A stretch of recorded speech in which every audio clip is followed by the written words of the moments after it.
Bonsoir à tout le monde et bienvenue dans cette nouvelle vidéo. J'espère que vous allez bien. Moi, ça va super bien. Alors, comme je vous l'avais dit dans la vidéo précédente, aujourd'hui, nous allons commencer avec les bases du mandarin.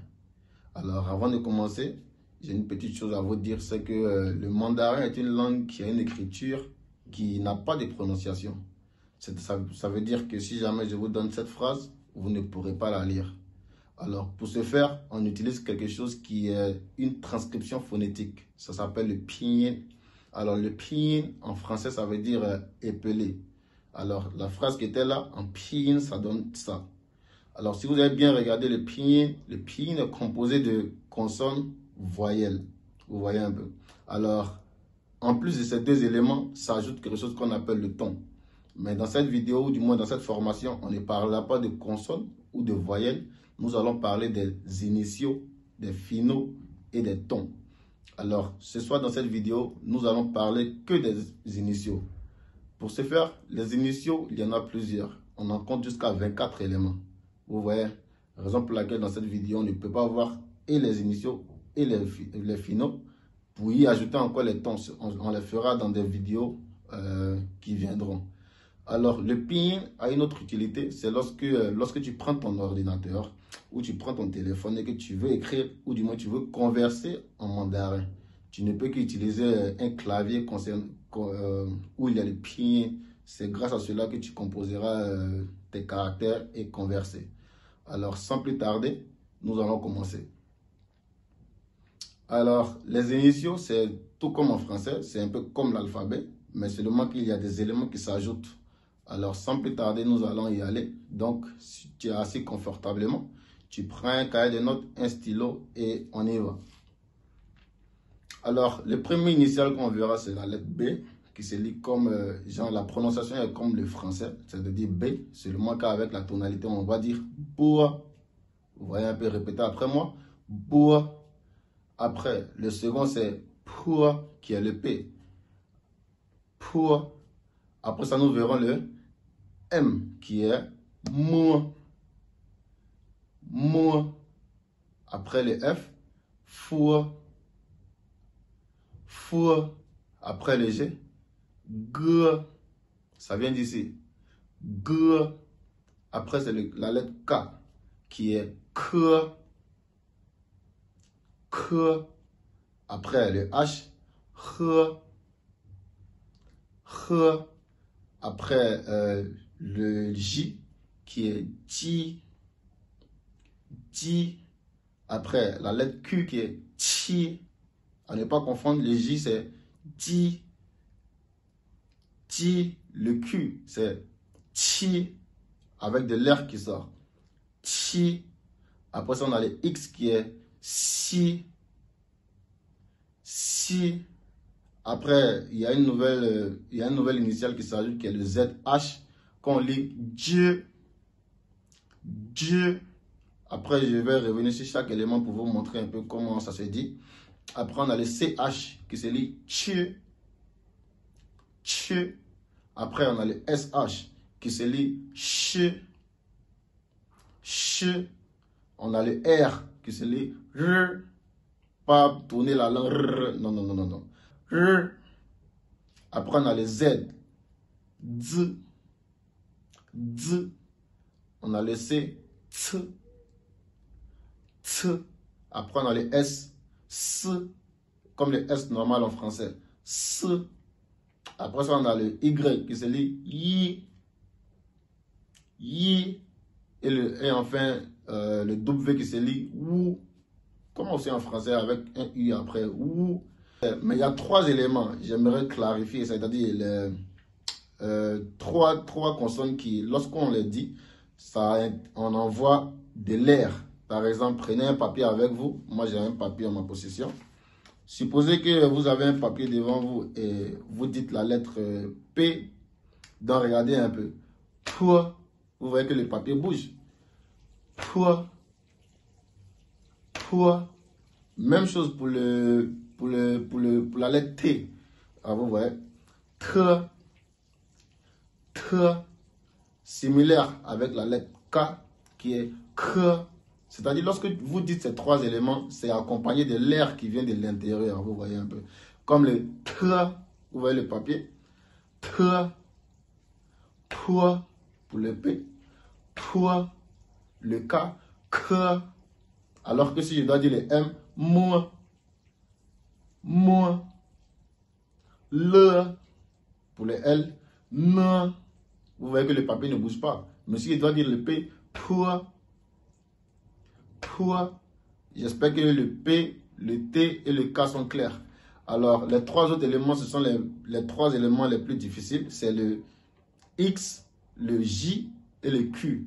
Alors, ces trois éléments, lorsque vous les dites simplement comme ça a l'air un peu bizarre et la prononciation est un peu difficile. Alors que dans une composition de mots, la signification est encore plus mieux. Mais pour vous aider à prononcer le J, c'est un peu comme en français si tu disais le jean. Vous voyez un peu un pantalon jean par exemple. C'est un peu la même chose avec le J.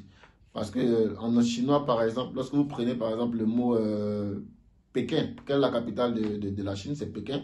Mais en chinois, on dit Beijing. Beijing. Vous voyez le J. Tiens. Vous voyez que la prononciation change. Alors aussi la lettre Q. La lettre Q aussi se fait avancer avec, se prononce avec un peu d'air aussi qui sort. Par exemple, Chi, vous voyez, ça sort. Un peu Qingdao, vous voyez, c'est une ville ici dans le nord-est, dans le nord-est de la Chine. La prononciation aussi c'est du Qingdao, vous voyez un peu Qingdao, le Qi, Qingdao. Il n'est pas dit Qingdao avec le J, non, c'est différent. Le J c'est Ti, le Q c'est Qi, vous voyez, Beijing, Qingdao. Vous voyez un peu.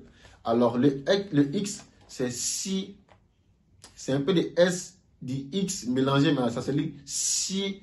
Par exemple, lorsqu'on dit merci en chinois, on dit Si. Il n'est pas dit Si, qui est par exemple le S. Vous voyez, il y a une différence entre le Si et puis le S, le X et le S. Il y a une différence. Si, et puis l'autre c'est Si. Avec plus de pratique, vous verrez. Par exemple, si je veux dire tout en chinois, on dit Suoyo. Alors que si votre dit merci, on dira Si. Alors si on revient sur chaque élément, le B se lira Boa. Boa. Le M, Moi. Moi. Le L, Le. Le N, Ne. Le quoi d'autre? Le F se lira Foi. Après le G, G. Vous voyez, ça vient d'ici. G comme un gâteau. G. Ça reste similaire. Le H, ça se lit H. Vous voyez, c'est un peu muet. Ça ne soit pas comme le H. Non. H. C'est un peu léger. H. Vous voyez. Après ça, on revient sur le ZH qui est J. Le ZH, alors, la prononciation est aussi un peu similaire, comme tu dis par exemple N'Djamena, la capitale du Tchad. N'Djamena, vous voyez. Ou bien Abidjan. Vous voyez. Un DJ, la prononciation du DJ en quelque sorte. Donc, Abidjan. Et le CH, c'est un peu comme si vous dites un match de football. Un TCH, la prononciation, mais en chinois, ça s'écrit CH. Et le SH qui est chi, ça c'est le CH en français. Par exemple, je vais marcher, CH. Ça c'est la prononciation du SH. Et aussi, on a l'autre élément qui est le Z, la lettre Z. Pour prononcer la lettre Z en chinois, c'est aussi simple. Vous faites comme s'il y a un T avant le Z. Genre, Z. Vous voyez, un T apostrophe Z. Z. Le C aussi, c'est la même chose. Vous mettez un T, C, qui fait Ts. Vous voyez un peu, ça devient facile. J'espère que ça devient facile pour vous. Alors, le Z, Ts, et le dernier qui est S, simple comme en français, S. Le Y, c'est aussi la même chose. Y. genre Y-I, Y en français, ou du WOU, W-O-U en français, WOU pour le W, pour la lettre W. Alors, c'est clair pour tout le monde. Vous verrez des lettres s'afficher. Alors, mettez pause et essayez de dire les lettres là. Alors, le premier, qu'est-ce que c'est? D. La bonne réponse pour ceux qui ont trouvé. D. Alors, le deuxième mot. F pour la lettre F. Alors, le troisième mot. R pour la lettre R. R. Vous voyez un peu, par exemple, mon nom chinois. On va dire Tiaorui. Tiaorui. Ou du moins une autre lettre. Par exemple, Rujiao. C'est une ville ici. Rujiao. Alors, pour la quatrième lettre, nous avons Moi. Bonne réponse pour ceux qui ont trouvé. Et l'autre, Le. Merci pour tous ceux qui ont trouvé. Et l'autre, c'est G. Bonne réponse pour les autres. Alors, pour ceux qui ont du mal, vous mettez pause sur la vidéo et vous répétez petit à petit.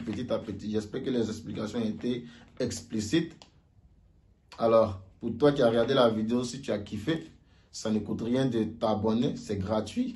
Alors, merci pour tout le monde, merci d'avoir suivi la vidéo et à la prochaine.